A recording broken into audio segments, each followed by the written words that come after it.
I was offered $5 for a video, but this was when I was like 19. I was like, double it, and I'll walk outside and I'll give it to a homeless person. And they're like, no, you won't. And I was like, double it. And I was like pacing around my neighborhood for 3 hours convincing this guy, like on the phone, just double the money. I promise the video will go viral and I'll give it to a homeless person. I was like, $10,000 just looks better in a title. It'll get more views. I promise your app will do better. A lot of times people, oh boy, it's like they think their videos are better than they are, honestly. And tell them, Jimmy, tell them. I mean, they do that, and they have horrible friend groups because you really are like the type of YouTubers you hang around. It's getting people with the right YouTuber friend group that aren't pussies and will actually tell them when their content's bad and like actually roast it and help them get better in a nice, positive way. Basically what I did was I somehow found these other like 4 lunatics. 3 of us were college dropouts, 1 was a high school dropout, and 1, I don't know, he just like quit his job. We were all super small YouTubers, and we basically talked every day for 1,000 days in a row and did nothing but just like hyper study like what makes a good video, what makes a good thumbnail, what's good pacing, like how to go viral. We would just get on Skype every morning, and like some days like I'd get on Skype at 7 a.m. and I'd be in the call until like 10 p.m. and then I'd go to bed, I'd wake up and I'd do it again. We'd do things like take 1,000 thumbnails and see if like there's a correlation to the brightness of the thumbnail to how many views it got. Imagine a world where it's just you working solo and you work 12 hours a day every day for like a year. And you're just grinding, you make a mistake, you learn from it, you grind, you make a mistake, you learn from it, and you do that for like a year. And then imagine a different world where you have 4 friends who are also equally grinding in something similar. Friend number 1 makes a mistake on Friday, he teaches the other 4 people. Friend number 2 makes a mistake the next week, teaches everyone. And then like you're all learning from each other's mistakes. You're all constantly studying 24/7 and downloading each other. Like after a year, you're like 2 years ahead of the guy who was just solo. Do you frequently go that far out of your way to capture the thumbnail? Yeah, I mean, of course, everyone should. If people don't click, they don't watch. So you want to give them something to click. Something a lot of people forget is like unsuggested on phones, thumbnails are really fucking small. So like people are editing thumbnails full blown on their computer, and when you shrink it down, you can't see. We try to all around be above the rest. Anyone can clickbait, but do you actually like deliver on it? We say we put 100 million Orbeez in the backyard, we put 100 million Orbeez in the backyard. Your title and thumbnail set expectations. Like what you're saying is like, I like bananas. And what you need is, bananas are the best goddamn food on the planet. Like that's the type of opinion you need. Like you need something like, how to get 100 million views on YouTube, or not even that, that's not strong enough. You need something that makes people go, what the fuck? What the fuck did he say in that video? What the fuck? I need to know. At the very beginning of the video, to minimize drop-off, you want to assure them that those expectations are being met. If you're putting 1 million Orbeez in a pool, don't start the video with you shopping for, you know, your mom's birthday present. At the beginning of the video, just say, this is 100 million Orbeez. We're gonna fill this pool and this entire backyard with them. Match the expectations, and then you want to exceed them. So you want to assure people that what they clicked on is what they're getting, and then blow their mind and be like, but you're also getting even more. Anytime you say the word algorithm, just replace it with audience. The algorithm didn't like that video? No, the audience didn't like that video. If I wasn't retaining a viewer, just would it make sense for you to promote it? Why would you promote a 10-minute video that people watch on average a minute and a half? I mean, every video, even the stupid ones, I learned something, you know, and that's something I try to make a very big point of, is like, no matter how bad we mess up, like we sometimes have videos that have horrible retention. It's just like,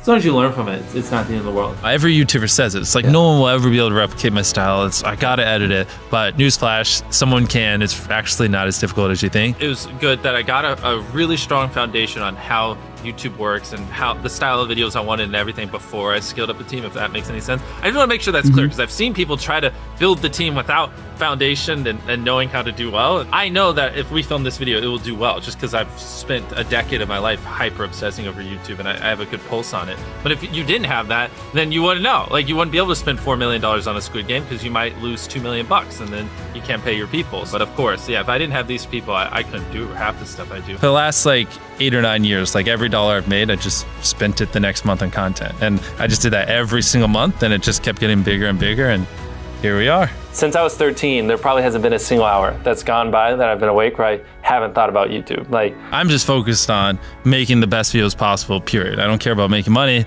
I don't care about time. I don't care about anything. I just want to make the best videos on the planet. Literally all the algorithm does is reflect what the people want to a T. And if you deny that, you just make terrible videos and are trying to find a scapegoat. We do our videos in other languages as well. If you Google it, it's like only, whatever, less than 10% of the world speaks English, so 90% of the world can't even enjoy your content. And when I realized that, I was like, wait a minute, 90% of the world can't even watch this stuff. Like, we just started doing this like 6 months ago, and it's crazy like how viral some of these videos are going. 51 million. In Spanish, the guy who does my dubs is the same guy who dubs Spider-Man. We managed to convince him. So a lot of those comments are like, why does he sound like Spider-Man? Or is MrBeast Spider-Man? To me, what's important is click-through rate, getting people to click on your video, and then average view duration, average view percentage, or just relative retention, and having them watch it. A lot of creators think click-through rate is just like the title and thumbnail and did they click it, but a lot of it too is, did they enjoy your last video? Because if someone watches a video of yours and they loved it, you can bet the next time you're recommended, their chance of clicking is a lot higher. Sometimes we're filming for 3 or 4 days, like 10 hours a day, 30, 40 hours of filming plus months of setup, whereas most creators probably film for a couple hours and set up for a day. Outside of just filming, I mean, we brainstorm video ideas, relentlessly, hours every day. By always doing all those things, it just distinctively sets it so far apart that it's basically, in my head, it's like, why would you not watch it? Viewers aren't stupid. They can tell when you half ASS, I don't know if I'm allowed to curse, a video, or if you like really put in effort. And like, if they can tell you're putting in a lot of effort, they're gonna be more likely to click on future videos. And that snowballs. And because once you build that trust, they get to a point where it doesn't matter what you upload. They just know it's high effort and they just know it's great. And they're just conditioned just to watch because you have a good track record. And so with filming, it's just like trying to make sure we're doing everything we can, no matter how expensive it is, no matter how much time it takes, to make the best video possible. A lot of people, if they gave away 100 grand, they would make a huge deal about it. But sometimes we're just like, yeah, here's 100 grand. Like, thanks for watching, bye. Doing it that way makes it more fun and just more interesting. So I like to keep a little bit of it mysterious because I think that's what people enjoy. A lot of people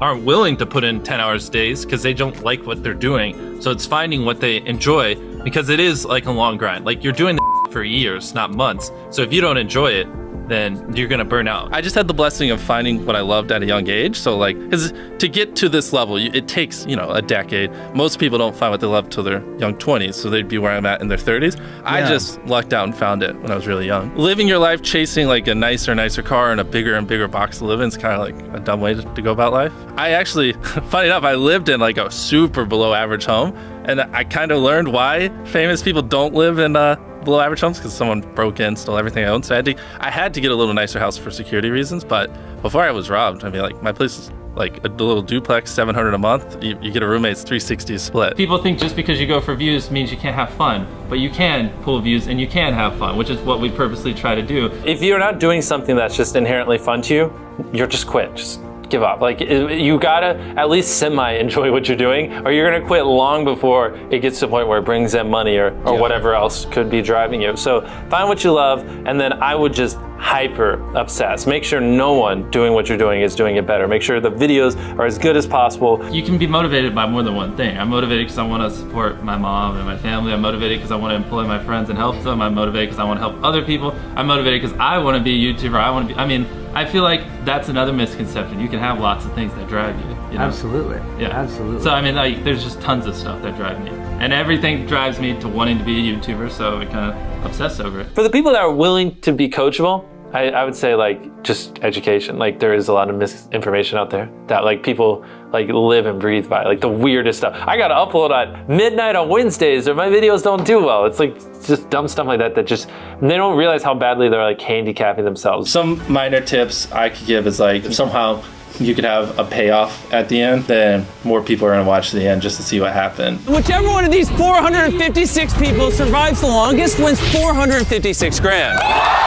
Cut out all dull moments, try not to over-explain things. If the camera just sits on me and I'm just talking for 20 seconds, it doesn't hold retention as well as, maybe me talking and other footage popping up. It's much easier to get 5 million views on one video than 50,000 views on 100 videos. It takes way less effort to get 5 million views on one video. Back then, which I think small YouTubers should do, is I would reply to every single comment. And so I think a few people caught on that I would always reply. And so some people would just be like, I wonder how long it'll take for him to reply. So that was a lot of my comments when I was smaller, but at least it kept him coming back. And your analytics, and most of you probably know this, audience retention. You can see where people click off.